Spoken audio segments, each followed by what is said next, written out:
మన గౌరవ ఎమ్మెల్యే గారు మన గ్రామానికి విచ్చేసిన సందర్భంగా అందరికీ స్వాగతం తెలుపుతూ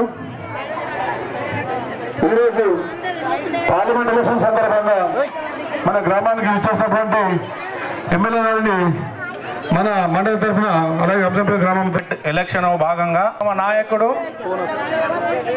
ఎల్లవేళలా మన మంచి కోరుకునే నాయకుడు ఇప్పటికి ఒక 20 సంవత్సరాల నుంచి మనతోటి మన ఊరితోటి సంబంధాలతోటి అందరికీ చేదోడు వాదోడుగా చేస్తూ తన రాజకీయ జీవితాన్ని మన అన్సాన్పల్లిలో చాలా సార్లు ఇక్కడ నైట్ల 9-10 గంటల దాకా కూడా ఉండి మన సర్వీలు గిరిరాజన్న గారిని అలా కొడుకుని కానీ అప్పుడు తెలంగాణ ఉద్యమంలో గెలిపించిన మన డైనామిక్ తెలంగాణ ఉద్యమ నాయకుడు ఈరోజు కాంగ్రెస్ పార్టీలో ఎమ్మెల్యేగా గెలిచి మన మొట్టమొదటిగా అన్సాన్పల్లికి వచ్చేసిన సందర్భంగా వారికి స్వాగతం సుస్వాగతం.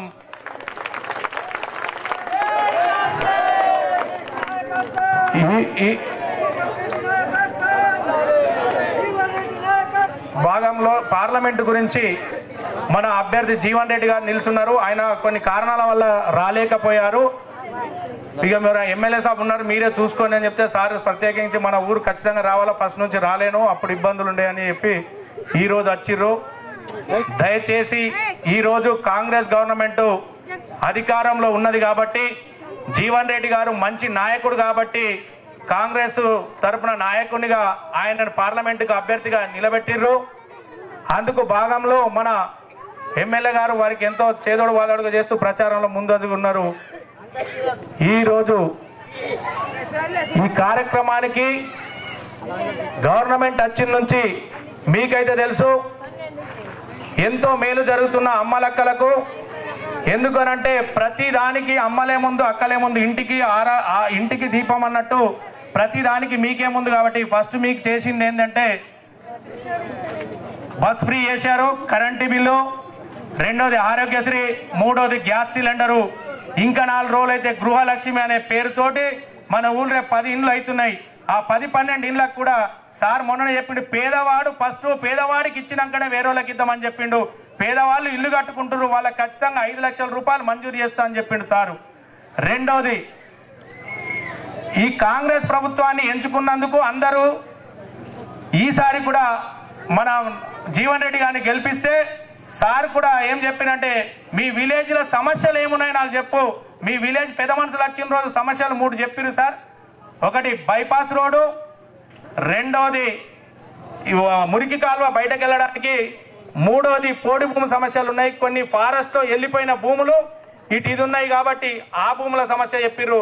వడ్లు ఎండబోయడానికి ఇబ్బందికరం ఉంటే దానికి కూడా చెప్పిర్రు. దాంతో పాటు మన ఊరు సమస్యలు ఒక 2-3 ఉన్నాయి, సీసీ రోడ్లు ఉన్నాయి. ఇవన్నిటికి సార్ ఒకటే చెప్పిరు, మీరు పార్లమెంట్లో ఇప్పుడు మనకు ఒకటి ఎందుకు అని అంటే తక్కువ మెజార్టీ ఇచ్చినాం సార్. ఫస్ట్ టైం మనం ఎప్పుడున్నా ప్రతి ఊర్లో మనదే ఎక్కువ మెజార్టీ ఉంటుండే. దురదృష్టవత్తు ఒకటి జరిగిన సంఘటనలో ఈ భాగంగా మనకు మెజార్టీ ఇవ్వలేకపోయినాం. ఈసారైనా పార్లమెంట్లో మనం జీవన్ రెడ్డి గారికి అత్యధిక మెజార్టీ ఇచ్చి మనకి ఇప్పుడు బైపాస్ రోడ్ 15 ఏళ్ళ ఇల్లు తెస్తాం అత్తేస్తామని ఎవరు రాలేరు. ఇప్పుడు బైపాస్ రోడ్ అంతే ఉన్నది, మురికి కాలువ ఇంతే ఉన్నాయి, సీసీ రోడ్లు అంతే ఉన్నాయి. మనకు ఊరికి కావాల్సిన ఇప్పుడు అప్పట్లో తాత ముత్తాత నుంచి సర్వే నంబర్ మనవి ఉంటే ఈ ధరణి పేరుతోటి కొన్ని 100 ఎకరాలు ఫారెస్ట్ వాళ్ళు ఆపేసి పేద రైతులకు ఈ రోజు వరకు రైతు బంధు రాకుండా చేసిన నాయకులు వీళ్ళు టీఆర్ఎస్ వాళ్ళు. ఎందుకు అనంటే సమస్య మనందరికీ తెలుసు. రైతు బంధు రాకపోతే ఇన్ని రోజుల్లోకి ఎంత నష్టపోయారో మీ రైతులందరికీ తెలుసు. దాని గురించి సార్ మొన్ననే చెప్పినాము, ఖచ్చితంగా రెవెన్యూ వాళ్ళతోటి, రెండోది ఫారెస్ట్ వాళ్ళతోటి సర్వే చేయించి మన ఎందుకంటే బౌండరీ లోపల ఉన్నాయి కాబట్టి ఆ 287 సర్వే నంబర్ల అందరికి పట్టాలు ఇప్పిస్తాడు సార్. ఎందుకంటే అది గవర్నమెంట్లో ఉన్న పని, అది అయిపోయే పని. ఇంకోటి దసరా వరకల్లా సార్ కూడా మీ అన్సాన్పల్లిలో మెజార్టీ వస్తే ఒక మాట ఇచ్చిర్రు, అన్సాన్పల్లిలో మెజార్టీ వస్తే మీ బైపాస్ రోడ్ పక్క దసరా కొబ్బరికాయ కొడుతున్నాడు. మనకు బైపాస్ రోడ్ చేసుకుందాము, డెవలప్ చేసుకుందాము. నేను పార్టీలతో ఎవరితోటి తిట్టడానికో చేయడానికో చెప్తలేను, వాళ్ళు చెయ్యలేరు, మనం చేసి చూపించాలా. చేసి చూపించాలంటే మీరు సార్ చెప్పిన వాళ్ళకి మెజార్టీ ఇస్తే ఖచ్చితంగా మనకు ఈ డెవలప్మెంట్ అవుతుంది. ప్రతి ఒక్కదానికి ఒక లింక్ ఉంటుంది. దయచేసి మీ అమ్మలక్కలకు, ఎందుకంటే మీరే ముందు గవర్నమెంట్లో వచ్చే ఫ్రీ వస్తువులకు కానీ అన్నిటికి కానీ మీ పేర్లతో వస్తున్నాయి కాబట్టి మీరే ముందుండి మీరే ఖచ్చితంగా ఆ రోజు మన కాంగ్రెస్ కి అత్యధిక మెజార్టీ తోటి ఇస్తే సార్ దగ్గర మనకు కూడా ఇది ఉంటుంది, మాట్లాడచ్చు, చెప్పచ్చు, ఈ సమస్యలకు అన్నిటికీ క్లియర్ చేయొచ్చు. దాంతో దయచేసి అందరికీ అక్కలకు అమ్మలకు అందరికీ నమస్కారం చేసి చెప్తున్నాం, మీ పాదాభివందనలు. ఎందుకంటే ఊరు డెవలప్మెంట్ ముఖ్యం. ఊళ్ళోకి రాగానే ఏం చూస్తారంటే ఊరు ఎట్లున్నది, సీసీ రోడ్ ఎట్లున్నది, ఊరు పంచాయతీ ఎట్లుంది అని చూస్తారు. ఎందుకంటే వ్యక్తిగతంగా ఎవరు తర్వాత సంగతి చూస్తారు. మనకు వ్యక్తిగతంగా వాళ్ళు ఏదో చేసి ఇది కాదు. ఊరు డెవలప్మెంట్ కోసం మనం పాటుపడదాం, అందరికీ ఇచ్చేద్దాం. ఖచ్చితంగా జీవన్ రెడ్డి అన్న గారికి మెజారిటీ తోటి మనం గెలిపిద్దాం. ఈ అవకాశం ఇచ్చిన పెద్దలందరికీ ధన్యవాదాలు. మనకు ఈరోజు భూపతి రెడ్డి గారు మన ఊళ్ళో ఖర్చుడు కొత్త కాదు, తన సొంత హాస్పిటల్ను కూడా ఇది చేసుకొని ఊరూరుకు తాగునీరు ఫిల్టర్ వాటర్ ఇచ్చిన ఘనత తనదే. ఆలీలే తాగుతున్నాం, మనము ఆలీలే తాగుతున్నాం. కాబట్టి ఖచ్చితంగా భూపతి రెడ్డి అన్న ఆ రోజు ఎమ్మెల్సీగా ఉండి తన సొంత డబ్బులు ఆస్తులు అమ్ముకొని కూడా ఊరూరుకు దానం చేసిన వ్యక్తి. ఈ అందరిగా ఉన్నాయి దండుకొని ఇంట్లో పోయి పెద్ద గొలుసులు చేపించుకున్న మనిషి కాదు, గొండగిరి చేసిన మనిషి కాదు, దాదాగిరి చేసిన మనిషి కాదు. దయ ఉంటే ఓటేయమని అడిగిండు మొన్న కూడా. ఒకటే అన్నాడు, తన దయ ఉంటే ఓటేయురి. జీవన్ రెడ్డి గారు కూడా మన కొత్త కాదు, నల్లవెల్లికును గౌరారంకు బ్రిడ్జి ఇచ్చింది జీవన్ రెడ్డి. కేశపల్లి గంగారెడ్డి గారు ఉన్న హయాంలో తన మినిస్టరు. రామడికి కూడా తనకు సుట్టిరికాలు ఉన్నాయి. మన అనుసానపల్లిలో కూడా తన రక్త సంబంధం ఉన్న వాళ్ళు ఉన్నారు. మన అందరికీ అందుబాటులో ఉంటాడు ఆయన. ఇంతవరకు కూడా మన విలేజ్ కూడా ఒక కరెంటు పోస్టు రవికి ఇప్పించింది తెలుసుకోర్రి, కురుమ రవికి. అక్కడ తన గెలిచి కూడా ఇక్కడ జాబ్ ఇప్పించాడు. ఇప్పుడు మన పేదలకు ఏ కులమూలైనా కానీ ఇల్లు లేని వాళ్ళకు ఇల్లు ఇప్పించే బాధ్యత. వాళ్ళైతే తెల్లగా ఎలుగులో ఉండి సార్తో నుండి మాట్లాడుతున్నారో వాళ్ళను ఖచ్చితంగా అడగచ్చు, ఏమయ్యా మళ్ళా ఇదే ముఖం మీద చెప్తున్నావు ఏది అని. ఏ కులపోలైనా కానీ గరీబ్ వాళ్ళకే ఇవ్వాలి. ఏ కులమైనా కానీ ఏదైనా కానీ గరీబ్ వాళ్ళను ఫస్ట్ ఇచ్చాలి. ఎందుకంటే మగవాళ్ళంతా కొండలు, ఆడవాళ్ళు ఉండరు. మనకు తెలంగాణ ఇచ్చింది కూడా సోనియమ్మనే. ఇచ్చేదాకా కాళ్ళు పట్టుకొని అబద్ధాలు చేసిన పూటకోరి ఈ టీఆర్ఎస్ వాళ్ళు. నేను కాంగ్రెస్ పార్టీలో పనిచేసినప్పుడు ఆకులని తమ్మాయిని తిరిగినప్పుడు నేను ఒక్కొనే టోల్ పెట్టుకొని కూర్చుంటే కోతి కూర్చున్నట్టు కూర్చున్నా. 300 ఓట్లు వేసారు స్కూల్ కాడ.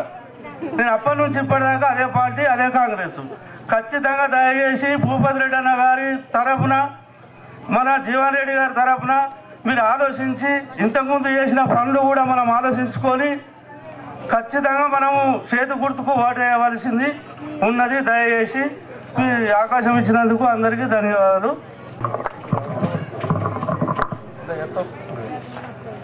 గౌరవ ఎమ్మెల్యే గారిని మాట్లాడాల్సింది కొంచెం. హంసాన్పల్లి గ్రామ పెద్దలరా, అదేవిధంగా ఇక్కడికి వచ్చినటువంటి అక్క చెల్లెళ్ళు, అమ్మలు, అదేవిధంగా కాంగ్రెస్ శ్రేణులు అందరికీ కూడా పేరు పేరున నమస్కారాలు తెలియజేస్తూ, ఇంతకుముందు చెప్పినట్టు హంసాన్పల్లి గ్రామం నాకేం కొత్త కాదు. ఈ గ్రామానికి చాలాసార్లు రావడం జరిగింది. అయితే గతంలో నవంబర్లో నేను ఎమ్మెల్యే క్యాండిడేట్గా కాంగ్రెస్ పార్టీ నుండి మీ దగ్గరకు వచ్చి మరి ఇదే కూడలిలో మనం మీటింగ్ పెట్టుకోవడం జరిగింది. ఆ రోజు మీకు అందరు కూడా నేను ఒకటే చెప్పిన, మరొక డాక్టర్గా, ఒక తెలంగాణ ఉద్యమకారుడిగా మరి నాకు ఒక అవకాశం ఇవ్వండి అని చెప్పినప్పుడు మరి మీరు ఓట్లు వేసి మరి నిజామాబాద్ రూరల్ నియోజకవర్గం నుండి 22,000 మెజార్టీతో గెలిపించారు. మీకు అందరు కూడా చేతులెత్తి నమస్కారం తెలియజేస్తా ఉన్నాం. ఆ రోజు చెప్పడం జరిగింది, 6 గ్యారంటీలు కాంగ్రెస్ పార్టీ అమలు పరుస్తా అని చెప్పినటువంటి ఏదైతే వాగ్దానాలు ఉన్నాయో అవి భూపతి రెడ్డి మాట కాదు, అది సోనియా గాంధీ గారి మాట, ఇందిరమ్మ కోడల మాట. 100% అమలు అవుతామని చెప్పినాం.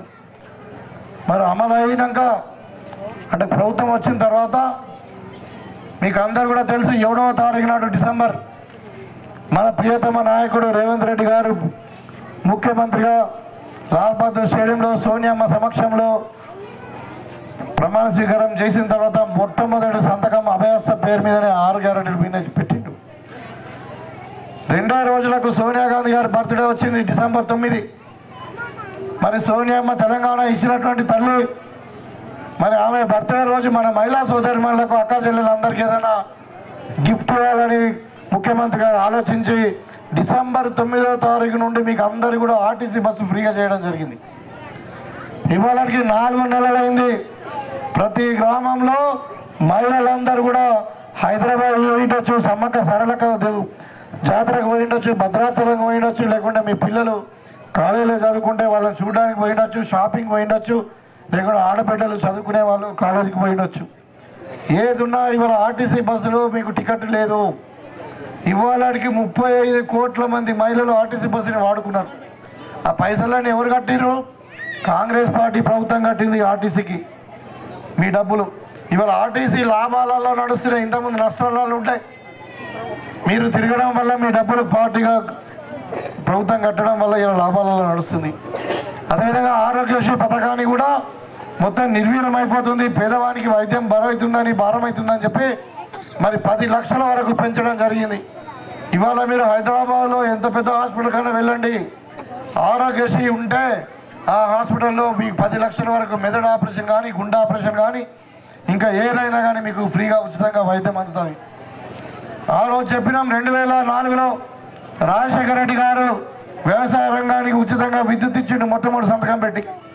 మళ్ళీ ఇవాళ కాంగ్రెస్ పార్టీ అధికారంలోకి వచ్చిన తర్వాత మీకు అందరు కూడా ఇళ్లలో కూడా 200 యూనిట్ల వరకు కరెంటు ఫ్రీ ఇస్తామని చెప్పినాం. ఇలా 0 కరెంటు బిల్ ఇస్తా ఉన్నామా లేదా? వస్తుందా? వస్తుంది. ఎవరికైనా రాకపోతే, ఏదైనా పొరపాటు జరిగి ఏదైనా ఒకళ్ళిద్దరికి రాకపోతే, ఏదైనా లింక్ సరిగా లేకుండా కంప్యూటర్ ప్రాబ్లం ఉంటే వాళ్ళకి ఎన్నికల 13వ తారీఖు ఎన్నికలు కూడా అయిపోయిన తర్వాత మీకు అందరు కూడా ఎవరికైనా రాని వాళ్ళకు కూడా ఇప్పిస్తాం 200 యూనిట్ల కరెంటు ఫ్రీ. కరెంటు బిల్లు కట్టే అవసరం లేదు ఇక. అదేవిధంగా 1300 కమ్మిండు ఈయన కేసీఆర్ మోడీ కలిసి ఏది సిలిండర్. ఆ రోజు చెప్పినాం 500కే సిలిండర్ ఇప్పిస్తామన్నాం. ఇవాళ మీరు మొత్తం డబ్బులు కట్టినా మీకు 500 రూపాయలు కట్ అయితే మిగతా ఎంత మీకు పైసలు వాపసు వస్తాయి. ఇవాళ బ్యాంకులో అట్లా ఉంటే మీకు మళ్ళీ మొదలు మీరు కొనుడేమో 400, 950 కొంటారు, కానీ మీకు 500 పట్టుకుంటారు. మిగతా 450 మీ అకౌంట్లోకి వస్తే మీరు అకౌంట్లో చూసుకోండి, వారం రోజులలో వస్తాయి. మీకు కొంతమందికి ఏర్పడతలేదంటే కేవైసీ లేదు, బ్యాంకులో అకౌంట్ అది యాక్టివ్గా లేదు. కాబట్టి 500 సిలిండర్లలో 500 సిలిండర్ ఇస్తున్నాం. అంశాన్పల్లి అంటే రైతులకు పెట్టింది పేరు. మరి మీ గ్రామస్తులందరూ కూడా ఆ రోజు మేము చెప్పడం జరిగింది 2 లక్షల వరకు మరి రుణమాఫీ చేస్తాం ఏకకాలంలో అని చెప్పినాం. గతంలో కాంగ్రెస్ పార్టీ 1 లక్ష రూపాయలు రుణమాఫీ చేసిన ఘనత మీకు అందరు కూడా తెలుసు. ఇవాళ ఆగస్టు 15 లోపల 2 లక్షల రూపాయల రుణమాఫీ చేయబోతా ఉన్నాం. అదేవిధంగా వచ్చే పంటకు 500 రూపాయల వరికి బోనస్ క్వింటాల్కు, అంటే ఇలా 22.60, ఇలా 27.60 అవుతుంది. 22 అంటున్నాడు, 27, 500 పెరుగుతాయి వచ్చే పంటకు వానకాలం నుండి. అదేవిధంగా రైతులకు పంట బీమా 2,000 కోట్లు పెట్టి ఇలా ప్రభుత్వం రైతులకు పంట బీమా పెట్టింది. గతంలో కేసీఆర్ ఎత్తేసిండు. ఇలా అకాల వర్షం పడితే ఏదైనా పంట ఖరాబ్ అయితే మనకు బీమా లేదు. ఇవాళ మీరు ఏ పంట పండించినా, ఎన్ని ఎకరాలున్నా ప్రతి రైతు బేస్డ్గా రైతు యూనిట్గా మీకు పంట ఇన్సూరెన్స్ 2,000 కోట్లు పెట్టి ఇన్సూరెన్స్ కడుతూ ఉన్నాం. ఈ విధంగా మనం పిల్లలకు ఉద్యోగాలు కూడా వచ్చిన 3 నెలలనే 30,000 మంది ఉద్యోగాలు ఇచ్చినాం. 15 నెలల కేసీఆర్ ఏమి ఇచ్చిండు? ఇవాళ మన అంశాన్పల్లికి పొలాలకు నీళ్లు రావాలనుకుంటే ఆ రోజు ప్రాణత చేవేళ రాజశేఖర రెడ్డి గారు స్థాపించినటువంటి 90% కంప్లీట్ అయినటువంటి ప్రాజెక్టు రీడిజైనింగ్ పేరు మీద మరి కోట్లు దండుకోవడానికి ఇవాళ 10 ఏళ్ల నుండి మనకు నీళ్లు రాకుండా చేసిరు. నేను చెప్తా ఉన్నా ఆ రోజు, ఈ రోజు కూడా చెప్తా ఉన్నా, మేము ప్రాణత చేవేళ 21 ప్యాకేజ్ కంప్లీట్ చేసి మన అంశాన్పల్లి పొలాలకు 2 పంటలకు నీళ్ళు ఇస్తాం. అంటే ఇక ఇందిరమ్మ ఇండ్లు, గతంలో డబుల్ బెడ్రూమ్ ఇండ్లు అన్నారు, 10 ఏళ్ళలో ఒక ఇల్లు కట్టియాలి. ఇవాళ 3,500 ఇండ్లు శాంక్షన్ అయినాయి. మనకు 5 ఏళ్లలో దగ్గర 20,000 ఇండ్లు మనకు శాంక్షన్ అవుతాయి. మన అంశాన్పల్లిలో ప్రతి పేదవారికి ఎవరికైతే ఇండ్లు లేవో వాళ్ళందరూ కూడా ఇండ్లు వాళ్ళ స్థలంలోనే వాళ్ళు కట్టుకునే విధంగా, మరి ఎస్సీ ఎస్టీలకైతే 6 లక్షలు, బీసీలకైతే 5 లక్షలు చొప్పున మీకు అందరు కూడా ఇందిరమ్మ ఇల్లు కట్టిస్తాం. ఇప్పుడు ఎన్నికలకు కూడా అదేవిధంగా మహాలక్ష్మి స్కీమ్ అది కొద్దిగా ఆలస్యం అవుతున్నది. 2,500 మీ ఖాతాలో వేస్తామని చెప్పినాం, అది ఆలస్యం అవుతుంది. అదేవిధంగా 4,000 పెన్షన్ కూడా మీకు అందరికి ఇస్తాం. ఎందుకు ఆలస్యం అవుతుందంటే 2 కారణాలు ఉన్నాయి. ఒకటి, ఇవాళ 10 సంవత్సరాల నుండి ఒక్కటి కూడా కొత్త రేషన్ కార్డు ఇవ్వలే కేసీఆర్. ఈ రేషన్ కార్డు ఇవ్వడానికి మళ్ళీ మీకు అందరి దగ్గర కూడా అప్లికేషన్ తీసుకుని ప్రజాపాలన పేరు మీద అధికారులనే మీ గ్రామానికి రప్పించి వారం రోజులు గ్రామ పంచాయతీ దగ్గర కూర్చొని మీ దగ్గర అప్లికేషన్ తీసుకున్నాం, అభయస్థం తీసుకున్నాం, వైట్ రేషన్ కార్డు కూడా తీసుకున్నాం. పాలించిండు, మొత్తం తెలంగాణ అప్రపాలు చేసిండు. అయ్యా కొడుకు బిడ్డ అల్లుడు అందరు కలిసి మొత్తం దోసుకొని మన నెత్తి మీద 7 లక్షల కోట్ల అప్పు చేసిండు తెలంగాణకు. ఇవాళ ప్రభుత్వం ఖజానాలో పైసలు లేవు. మొత్తం కూడా ఎన్ని డబ్బులు ఎక్కడికి వెళ్ళి వస్తాయి, ఎన్ని డబ్బులు ఎక్కడికి వెళ్ళి పోతున్నాయి, మన ఆదాయం ఎంత తెలియనంత ఉన్నది అప్పు. మరి ఇలా కొత్తగా గవర్నమెంట్ వచ్చిన 3 నెలలే 3 నెలలు అయింది, 3 నెలలు 4 నెలలు అయింది. ఇలా ఓటాన్ అకౌంట్ బడ్జెట్ అంటుంది, ఎలక్షన్ ఇయర్ కాబట్టి 3 నెలల కొరకే బడ్జెట్ పెడతారు.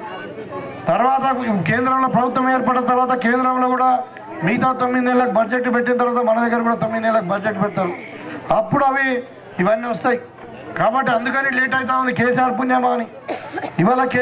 ఇవాళ మాట్లాడేది మొన్నలాగా కేసీఆర్ కాంగ్రెస్ వస్తే కరెంట్ ఉండదు, కాంగ్రెస్ వస్తే కళ్యాణ లక్ష్మి రాదు, కాంగ్రెస్ వస్తే పెన్షన్ రాదు అన్నారు. ఇలా వస్తున్నదా వస్తలేదా కరెంటు?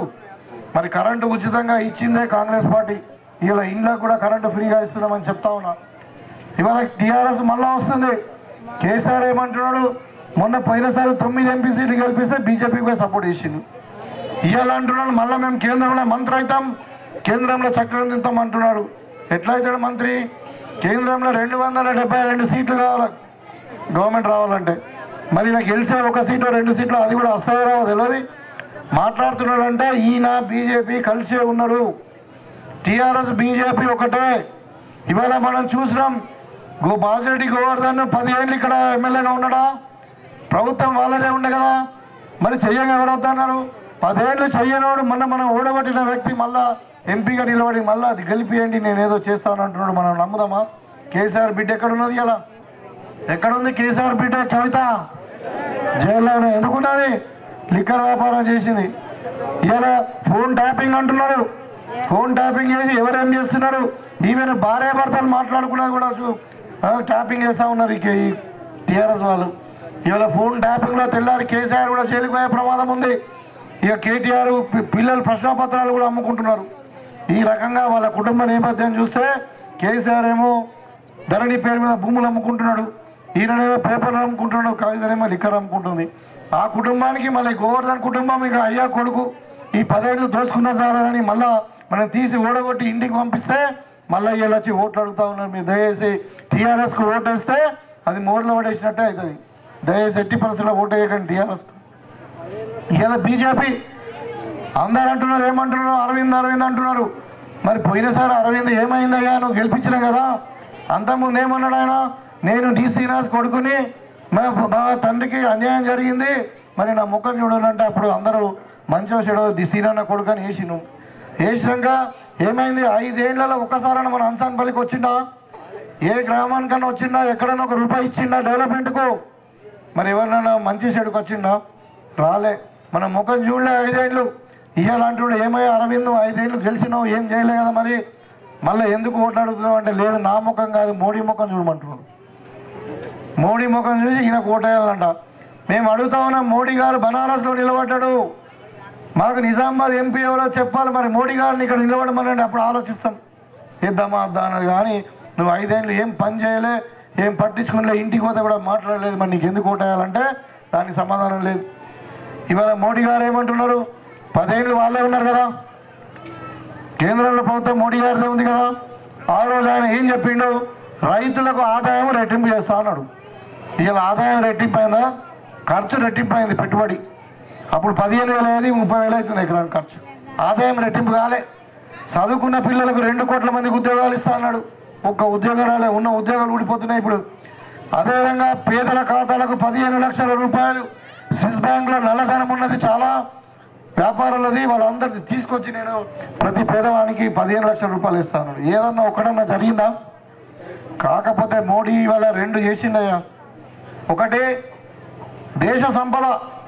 కాంగ్రెస్ పార్టీ 60 ఏళ్ల నుండి కూడబెట్టినటువంటి సంపద, అది రైల్వే స్టేషన్లు కావచ్చు, ఎయిర్పోర్ట్లు కావచ్చు, షిప్ యార్డ్లు కావచ్చు, మైన్స్ కావచ్చు, మన విశాఖ ఉక్కు కావచ్చు, బిహెచ్ఎల్ కావచ్చు, మన ఎల్ఐసి లాంటి సంస్థలు ఏదైతే జాతీయ సంపద అది ప్రభుత్వం కూడబెట్టుకుంటుంది. ఇప్పుడు మన అంశాన్పల్లి ఊరు మీద పొలం ఉంటుంది, ఊరి మీద జాగు ఉంటుంది. అట్లా ఆస్తి ఉంటుంది దేశానికి. ఆ ఆస్తులంతా కూడా ఇలా అదాని అంబానీలకు అమ్ముకుంటారు, గుజరాతీలకు అమ్ముకున్నాడు. ఇలా ఎయిర్పోర్ట్లు మన చేతిలో లేవు, షిప్ యార్డ్లు మన చేతిలో లేవు. విశాఖ ఉక్కు అమ్మేసిండు, బిహెచ్ఎల్ అమ్మేసిండు, ఎల్ఐసి కూడా అమ్మదానికి సిద్ధంగా పెట్టిండు. ఇంకొకటి చేసిండా, ఏం చేసింది తెలుసా? ఇవాళ దేశాన్ని ఆర్థికంగా ఇబ్బందులు పెట్టి మొత్తం 16 లక్షల కోట్లు. మీరు గమనించండి యువకులారా, 1 కాదు 2 కాదు, మన తెలంగాణ బడ్జెట్ 2,70,75,000 కోట్లు. ఇవాళ గుజరాత్ వాళ్ళు దేశాన్ని ముంచి పారిపోయి పరదేశంలో ఉన్నది ఎంత? 16 లక్షల కోట్లు. అది ఇలా బ్యాంకులను ముంచి పరదేశంలో ఉన్న వాళ్ళని కాపాడుతున్నాడు ఆయన. ఇలా మాట్లాడతాడు మోడీ చేతిలో దేశం సురక్షితం, మోడీ దేశభక్తుడు అంటూ ఉన్నారు. ఇవాళ అంశాలపల్లి గ్రామస్తులు విఘ్నులు నేను అడుగుతా ఉన్నా, కాంగ్రెస్ పార్టీ స్వాతంత్రోద్యమంలో జవహర్లాల్ నెహ్రూ గారు, మహాత్మా గాంధీ గారు జైలుకు పోయినరు. ఇందిరాగాంధీ గారు మరి పంజాబ్ విషయంలో దేశం సమగ్రంగా ఉండాలని చెప్పి దేశం కొరకు ప్రాణం ఇచ్చిర్రు. రాజీవ్ గాంధీ గారు దేశం కొరకు ప్రాణం ఇచ్చిర్రు. మరి వాళ్ళు అడుగుతా ఉన్న దేశభక్తులారా, చెప్పుకునే దేశభక్తులారా, మరి మోడీ గారి కుటుంబంలో కానీ అమిత్ షా కుటుంబంలో కానీ ఎవరన్నా కానీ జైలుకు పోయినరా? ఎవరైనా దేశం కొరకు ప్రాణం ఇచ్చిర్రా? మరి వాళ్ళ మన దాయాది దేశం ఉన్నది, మన ప్రధానమైన శత్రువు పాకిస్తాన్ నటించింది ఎవరు? పాకిస్తాన్ ముక్కలు చేసి పాకిస్తాన్ మీద యుద్ధం చేసి గెలిచి పాకిస్తాన్ విడదీసి బంగ్లాదేశ్ దేశాన్ని విడగొట్టింది ఎవరు? ఇందిరాగాంధీ గారు.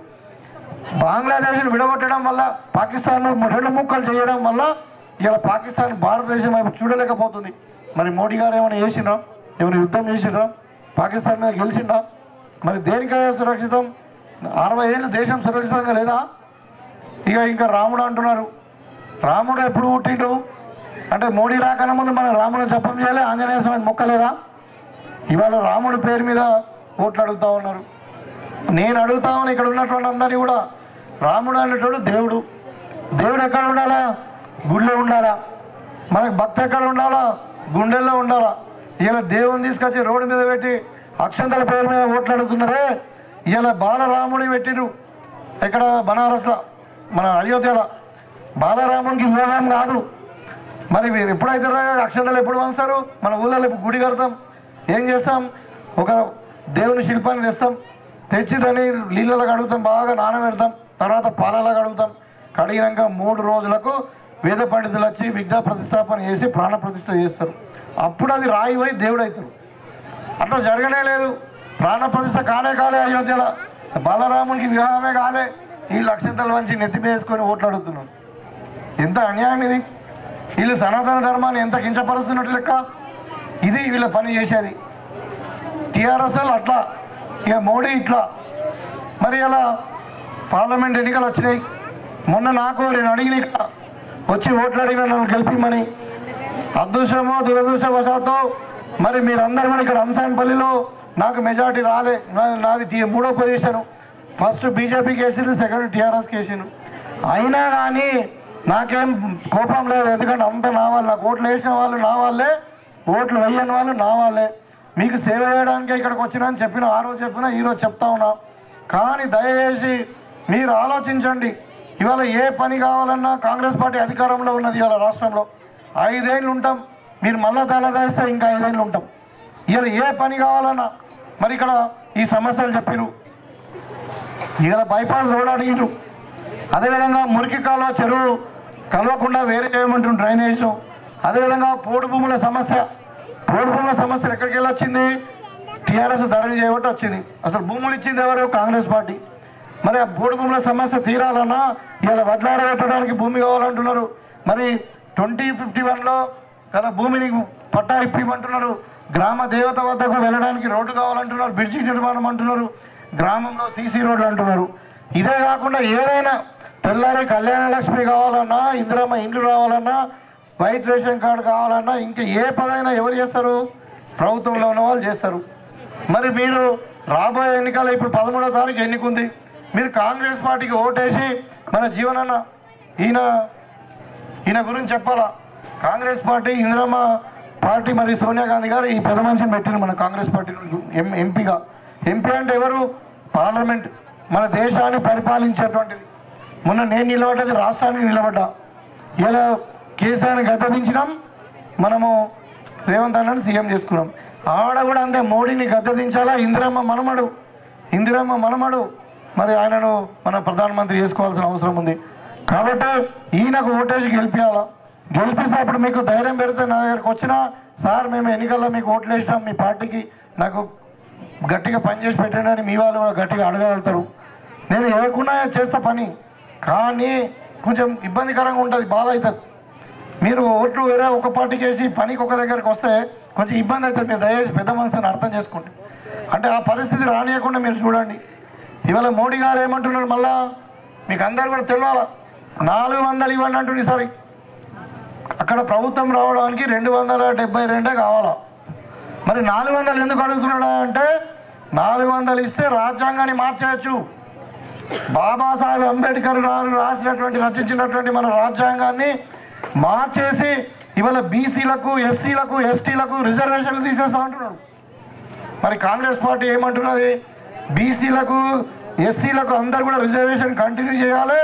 ఇంకా బీసీలకు అవసరం ఉంటే కుల గణన చేసి ఏ కులం వాళ్ళు ఎంతున్నారు, వాళ్ళ స్థితిగతులు ఏంది, వాళ్ళ ఆర్థిక పరిస్థితి ఏంది, మరి ఎంతమంది చదువుకున్నారు, ఎంతమందికి ఉద్యోగాలు ఉన్నాయి, ఇవన్నీ చూసి వాళ్ళకు కూడా సరి అయిన భాగస్వామ్యం ఇవ్వాలని చెప్పి ఉద్యోగాలలో మరి విద్యా సంస్థలలో ఇంకా రిజర్వేషన్ పెంచాలని కాంగ్రెస్ పార్టీ కొట్లాడుతుంది రాహుల్ గాంధీ గారు. మరి ఇప్పుడు రిజర్వేషన్ తీసేస్తామన్న పార్టీ కావాలన్నా, రిజర్వేషన్ పెంచుతామన్న పార్టీ కావాలన్నా? మీరు ఆలోచించండి. ఇవాళ మాట్లాడుతూ ఉన్నారు దేవుని. ఇంకా కాంగ్రెస్ పార్టీ ఇంకోటి అంటుంది, ఇవాళ ఉపాధి హామీ పథకం పెట్టినాం. ఇవాళ మేము అధికారంలోకి వచ్చిన తర్వాత ఇప్పుడు మేము చెప్పిన ఇంతకుముందు 6 గ్యారంటీలలో 5 అమలు పరిచినాం.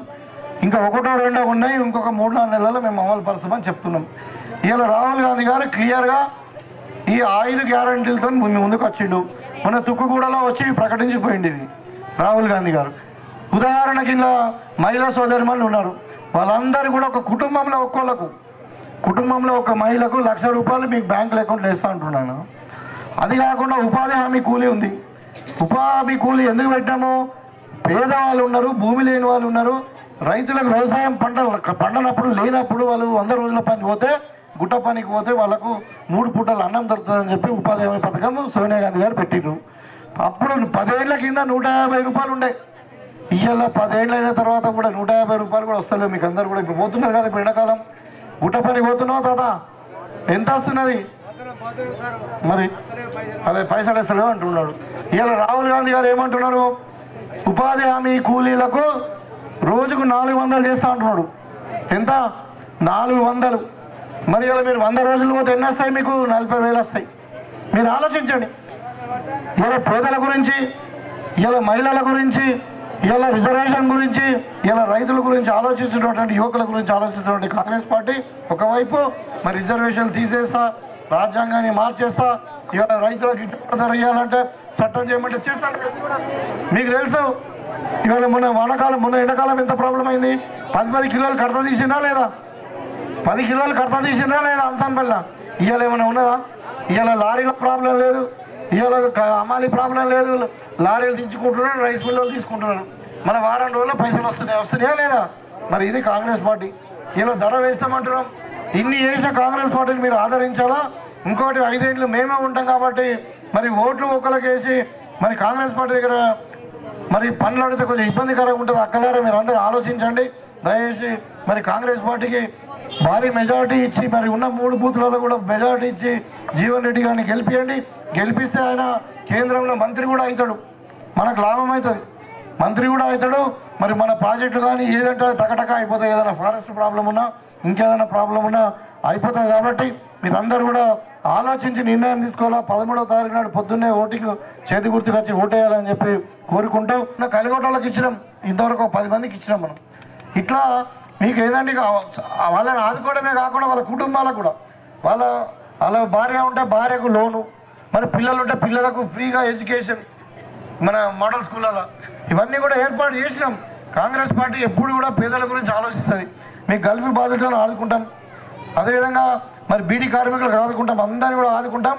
మరి ఏది ఉన్నా కానీ మీరు మన బతుకులు ఎట్లా బాగుపడాలా, మనకి ఇండ్లు ఎట్లా వస్తాయి, మన పిల్లలకు ఉద్యోగాలు ఎట్లా వస్తాయి, మన పండించిన పంటలకు ధర ఎట్లా వస్తుంది, మన పొలాలకు నీళ్ళు ఎట్లా వస్తాయి, ఇవన్నీ ఆలోచించుకోండి. కానీ మరి మతం పేరు మీద ఒక్కడు, కులం పేరు మీద ఒక్కడు ఓట్లు అడిగితే మీరు దయచేసి ఓట్లు వేయొద్దు, కాంగ్రెస్ పార్టీకి ఓటు వేయండి చెప్పి కోరుకుంటూ సెలవు తీసుకుంటా ఉన్నాను. గుర్తుకే ఎవరు లేపుతలేదు, చేతి గుర్తుకే ఇంత చేసినాము కాంగ్రెస్ పార్టీ మీకు. చేతి గుర్తుకే, చేతి గుర్తుకే, చేతి గుర్తుకే. ధన్యవాదాలు.